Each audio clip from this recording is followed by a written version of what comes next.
It is day 8 of the jury selection in the murder trial of the man accused of killing Armaud Arbery. And when jury selection started this morning, there were 42 qualified jurors moving forward.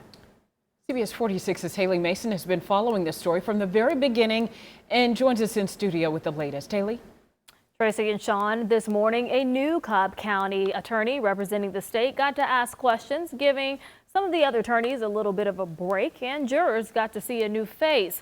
But as for the questions, though, they are largely the same. Attorneys are still trying to decide who knows what and who knows who in this case, who may have a strong opinion and an unwavering opinion about the defendants in the case, and what jurors' thoughts are on race and social justice. That's pretty much the crux of this voir dire, or jury selection, as it's called in this phase of a trial. I talked to our legal analyst, Paige Pate, about how the courts must be careful not to exclude so many people based on broad opinions and lived experiences.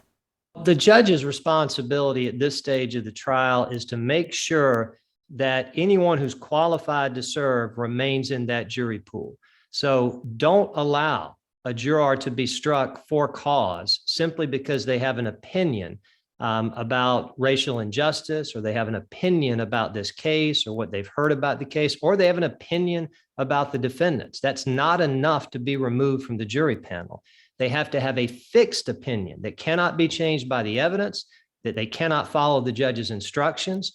And so far, I've not really heard the judge drill down on those what we call, rehabilitation questions, so that you're left with people who would be qualified to serve, even if the defense may not like them on the jury.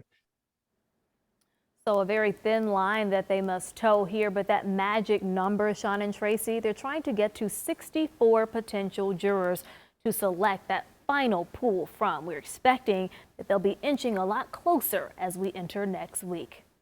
Still takes quite a bit of time. Haley?